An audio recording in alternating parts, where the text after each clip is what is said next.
Merci, cher collègue, pour la parole.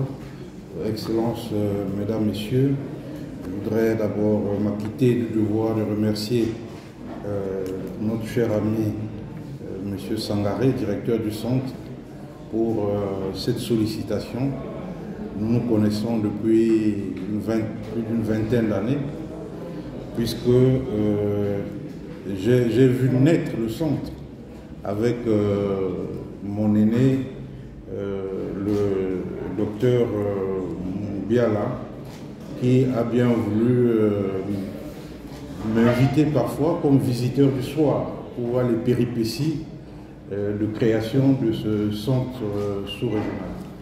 Moi-même, j'ai ouvert à Yaoundé en octobre 2000 un master en droit de l'homme et action humanitaire à l'Université catholique d'Afrique centrale. C'est d'ailleurs l'un des premiers masters dans ce domaine en Afrique francophone. Ce master a été diversement soutenu par le centre sous-régional, par des stages, des bourses et divers autres appuis. Donc je voudrais remercier le centre, le Haut Commissariat des droits de l'homme pour tout cet accompagnement depuis plus d'une vingtaine d'années. Ce matin, la question qui nous est posée est simple, mais en même temps déroutante. Il s'agit de répondre à quelque chose d'assez précis.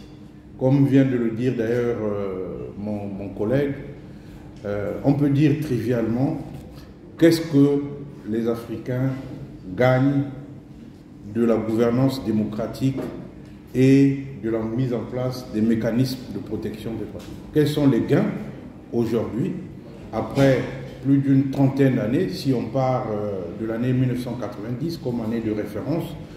Qu'est-ce que les pays africains, notamment les pays de la région que couvre le centre, qu'est-ce qu'on a tiré de bénéfique de l'ensemble des expériences démocratiques initiées et des mécanismes internes de protection des droits de l'homme? C'est une question redoutable parce que je voudrais d'abord faire deux précautions préliminaires. Premièrement, je n'ai pas mené une étude de terrain au cours de ces 3 dernières années sur la gouvernance démocratique en Afrique. Donc ce que je présente ici n'est pas le résultat d'une consultation récente, d'un travail de terrain qui aurait consisté, moi-même directement, à évaluer les processus et les mécanismes. Par contre, je dirais qu'au cours des 5 dernières années, j'ai dirigé et fait soutenir plus d'une vingtaine de thèses de doctorat qui ont porté sur la démocratie et les droits de l'homme, notamment en Afrique. J'ai d'ailleurs dirigé des thèses pour les personnels du Haut Commissariat comme le docteur Kebeyou qui a soutenu sur la consolidation de la démocratie. Donc c'est au travers de ces collaborations scientifiques que j'ai eu des données sur les pays d'Afrique centrale. Ici ajoutent également les mémoires, plus d'une cinquantaine de mémoires de master que j'ai dirigées sur ces questions. Donc je n'ai pas des données directement tirées moi-même de mon expérience du terrain. Par contre, avant 2020, j'ai eu des collaborations, des consultations avec la Deutsche Welle sur la problématique de la démocratie en Afrique.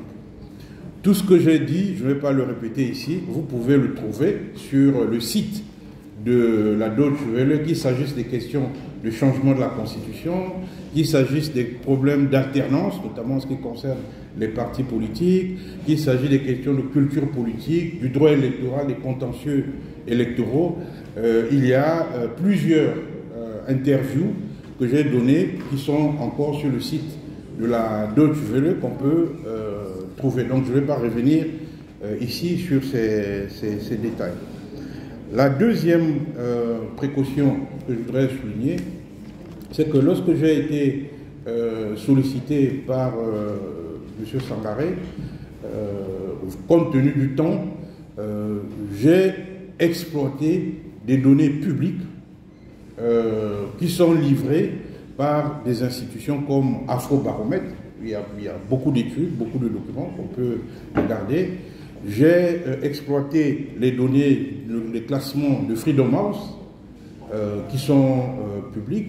J'ai exploité les données de IDEA, l'Institut pour la démocratie et l'assistance électorale. J'ai exploité les données de l'IFES, mais surtout j'ai regardé les différents rapports faits par les pays de la région dans le cadre de l'examen périodique universel.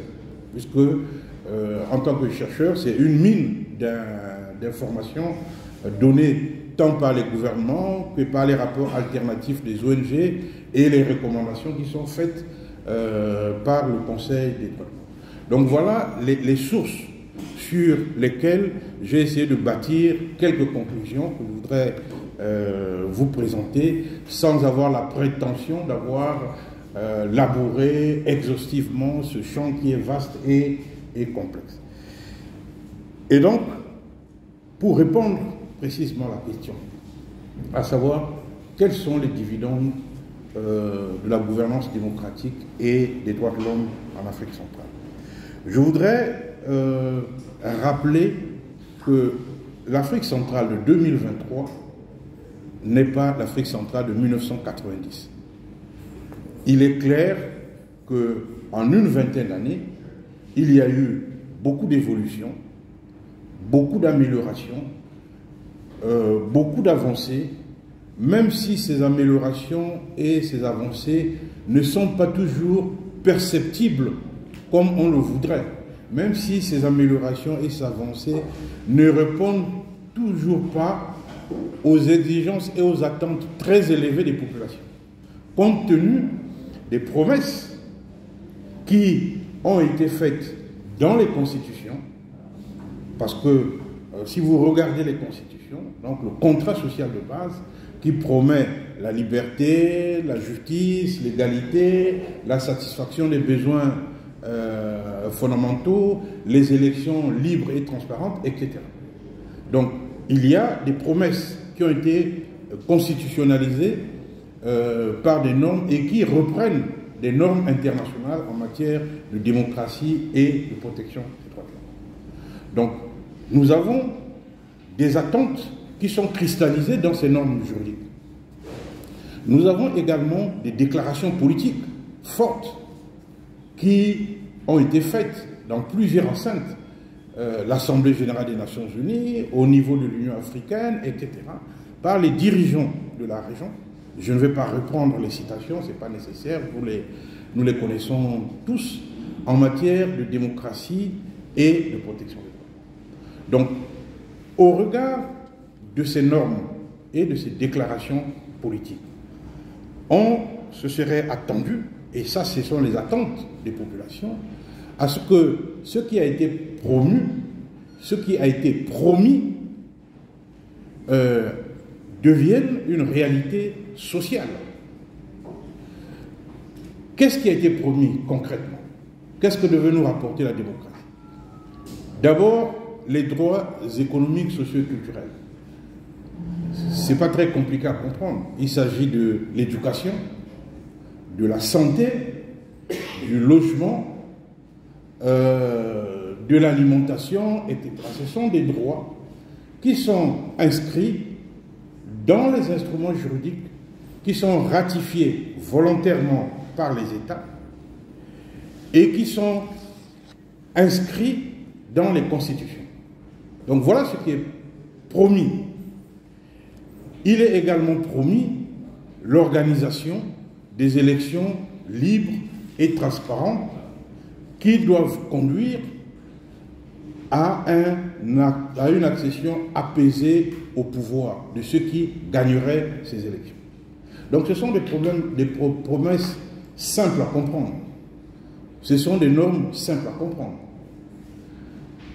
On peut aujourd'hui alors regarder 30 ans plus tard qu'est-ce que les populations ont exactement obtenu. Et je me suis donc appuyé sur les documents que j'ai évoqués tout à l'heure, les rapports qui sont publics. Si nous prenons les 5 derniers rapports de Freedom House, alors je n'ai pas de jugement de valeur sur ces institutions. Nous le savons tous que nous sommes aujourd'hui dans une guerre informationnelle. Ce que nous disait tel média hier, qui nous paraissait être une évidence, aujourd'hui on comprend que ce n'est pas nécessairement une évidence. Tous ceux de notre génération qui se levaient le matin pour écouter RFI comme parole d'évangile ou telle chaîne internationale, aujourd'hui, lorsqu'on écoute, on a parfois quelques réserves. Donc, je n'ai pas de jugement de valeur sur ces institutions, mais je prends ce qui est publié et ce qui est connu. Si nous prenons Freedom House, presque tous les États qui couvrent le territoire du centre sont classés parmi les derniers. Sinon, la plupart se sont considérés comme des régimes autoritaires. C'est un classement qui est public, avec des indicateurs, avec une méthodologie qui est connue. Si nous prenons le classement et les études faites par Afrobaromètre, la dernière étude, elle date de 2022. Elle montre que près de 80% des jeunes n'attendent plus rien des élections et de leurs dirigeants, ce qui est désespérant pour les pays d'Afrique centrale. Alors cela varie d'un pays à l'autre. Il y a certains pays où on est à 60, d'autres à 75, d'autres vraiment plus haut. Il y a, du côté de la jeunesse, une forme de désenchantement, de désillusion. Notamment, l'étude a insisté sur la question de l'emploi, puisque le droit au travail est inscrit dans la plupart des textes et des constitutions. Donc, pour les jeunes, la démocratie n'a apporté absolument rien en matière d'emploi. Au contraire, le chômage est croissant. Et l'étude d'Afrobaromètre le dit clairement, avec une démonstration qui est simple et claire. Si je prends le rapport de IDEA, qui a d'ailleurs tenu en 2017 à Cotonou un panel de haut niveau sur la question des dividendes de la démocratie, c'est publié sur Internet, on peut consulter le rapport de IDEA sur les dividendes de la démocratie, le panel de 2017. La dernière étude de IDEA montre clairement que les processus démocratiques menés en Afrique centrale n'ont pas répondu aux attentes des populations en matière des droits économiques, sociaux et culturels, en matière d'éducation, de santé, de logement, d'emploi, de transport, etc. Et que l'étude démontre qu'il y a une corrélation entre les pays qui ont organisé des élections plus ou moins bonnes et le niveau de satisfaction de ces droits économiques et sociaux. Ça veut dire qu'il y a un lien entre la bonne gouvernance démocratique et la réalisation effective des droits de l'homme, notamment les droits économiques et sociaux. Et que les pays où il y a des doutes sérieux sur la transparence des élections, sur les contestations électorales, ces pays ont les résultats les plus faibles en matière d'éducation, de santé, etc. Donc la corrélation, IDEA établit une corrélation entre la mauvaise gouvernance et les faibles performances en matière de réalisation des droits économiques et sociaux. Si je prends le rapport de Transparency International, nous connaissons tous ce rapport, ça fait l'objet des choux gras à chaque fois dans les médias. Les pays de la sous-région sont parmi les pays les moins bien lotis en matière de corruption. Or, la corruption est considérée comme le cancer du développement. La corruption nuit au développement et la corruption érode toutes les initiatives qui sont menées en matière de développement et par conséquent en matière de satisfaction des droits fondamentaux des citoyens. Et donc là aussi, il y a une corrélation entre le niveau de corruption des États et les faibles performances en matière de réalisation des droits de l'homme. Évidemment, lorsque le rapport est publié, chaque gouvernement essaie de relativiser sa position et indique que les données qui sont présentées sont plus ou moins fondées, ne correspondent pas toujours à la réalité des avancées constatées par le gouvernement lui-même dans le pays. Mais je ne voudrais pas rentrer dans ces discussions. Il n'y a qu'à suivre les débats des médias à l'issue de chaque publication.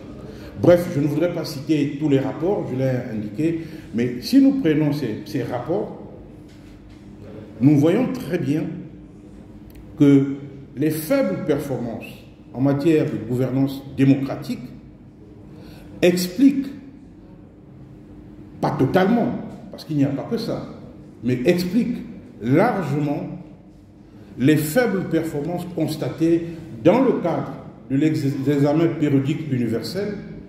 Alors, il n'y a qu'à lire les observations qui sont faites par le Conseil. Il n'y a qu'à lire les rapports qui sont faits par les rapports alternatifs par les ONG, y compris les rapports même des gouvernements qui assument certaines faiblesses, etc.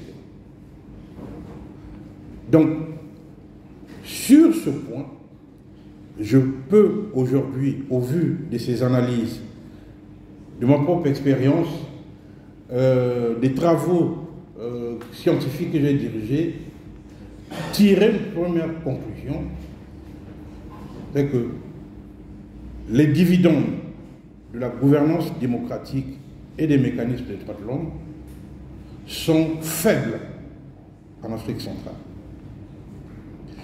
Alors la question que nous devons nous poser est celle par conséquent de savoir pourquoi et comment améliorer ces performances. Parce qu'il ne suffit pas de critiquer, de décrier et d'accabler ceux qui ont parfois dans des contraintes lourdement difficiles de conduire des politiques publiques visant à satisfaire les besoins des populations. C'est parfois une expérience tragique pour ces leaders. Parce qu'aujourd'hui, la région est confrontée à un endettement public croissant, à un contexte international en désarticulation, avec les guerres ici et là, ce qui, finalement, raréfie les ressources. Et tous ces éléments-là rendent plus difficile la conduite des États, notamment en matière budgétaire.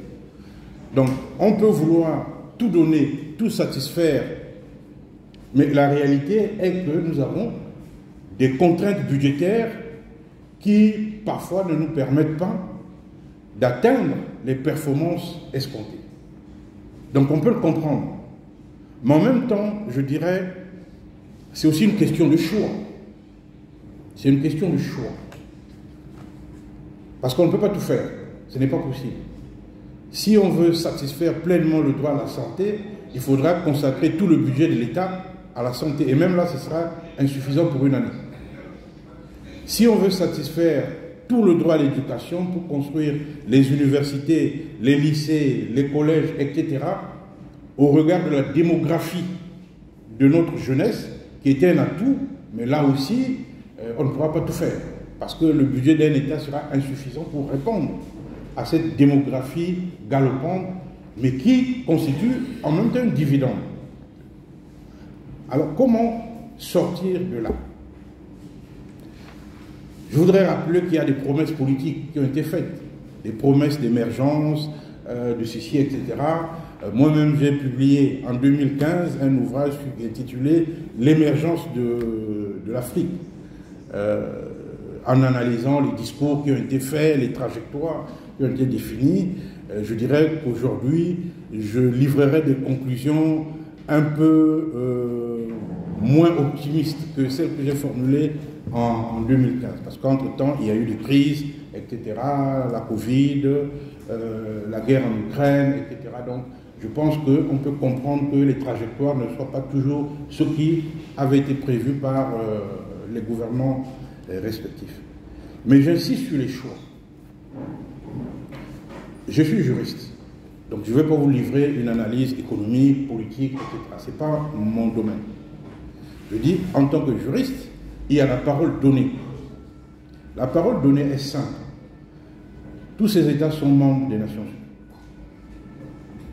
Et au titre de la Charte des Nations Unies, ces États se sont engagés librement et souverainement à assumer leurs responsabilités au titre de la Charte, de la Déclaration universelle des droits de l'homme et des conventions internationales sur ces camps. Ce ne sont pas des promesses en l'air, ce sont des engagements sérieux. Et lorsqu'on est sérieux et qu'on a donné sa parole, on doit faire tout ce qui est possible pour la respecter. Ce ne sont pas les autres qui vont le faire à notre place.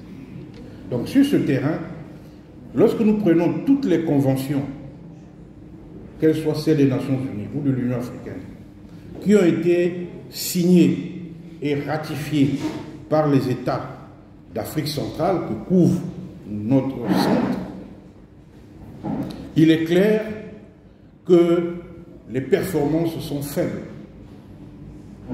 Les performances sont faibles.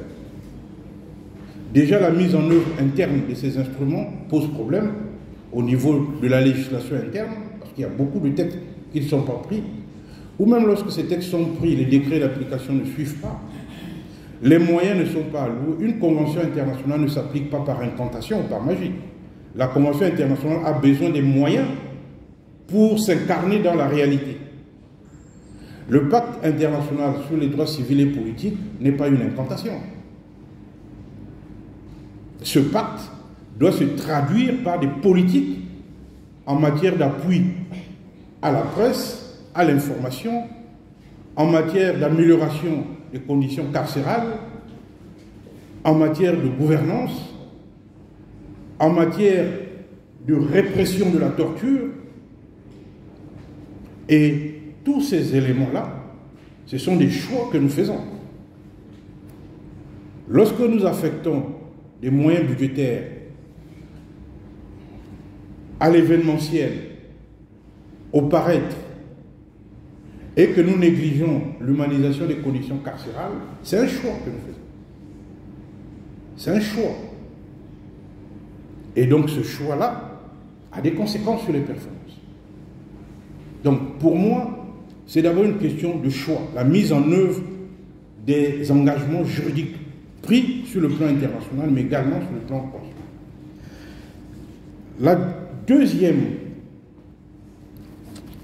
réponse que je peux faire, donc il y a le choix, mais j'insisterai sur quelque chose d'assez particulier. Ce sont la prévention des risques auxquels, et là je termine sur l'avenir, la prévention des risques auxquels on s'expose désormais. Puisque j'ai dit que les performances sont faibles, c'est discutable. Certains diront le verre est à moitié plein, d'autres diront verre à moitié.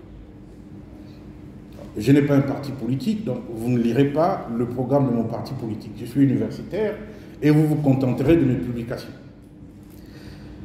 Il y a deux risques. Je dois terminer par là.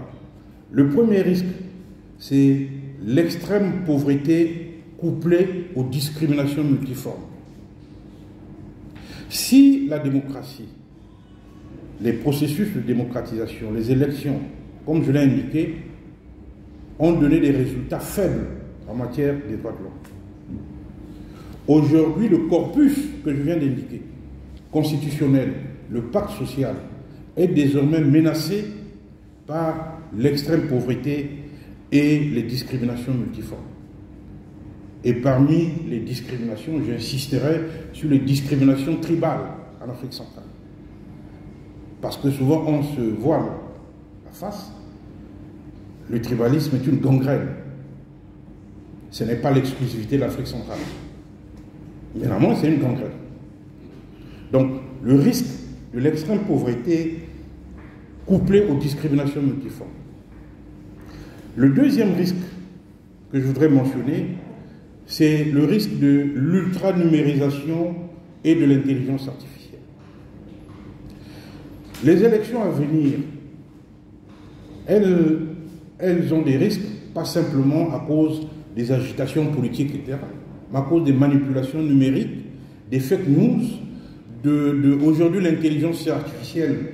Nous aurons des affiches de campagne avec des photos où vous verrez tel candidat dans la résidence d'un tel, on vous dira non, non, non, ils sont amis, faites attention, c'est un faux candidat parce qu'on l'a vu manger chez un tel. Et les fake news, toute la désinformation avec l'intelligence artificielle, des images montées constituent un risque. Or, nous sommes dans des sociétés où aujourd'hui la jeunesse vit et dort avec les téléphones. Pendant que les responsables politiques dorment, les jeunes jusqu'à 2 h du matin sont à l'affût des informations. Il suffit d'une image lancée à 2 h du matin pour avoir demain des jeunes dans la rue. C'est donc un risque important auquel les gouvernements devraient prêter attention. Nous avons dans la région 2025 ou 2026 des élections qui sont fiévreusement attendues, des alternances qui sont souhaitées, voire revendiquées avec véhémence. Je formule pour terminer, Monsieur le Président, l'espoir que ce qui a été fait entre 1990 et 2023 sera le contraire de ce qui sera fait entre 2023 et les 3 prochaines décennies. Je vous remercie pour votre attention.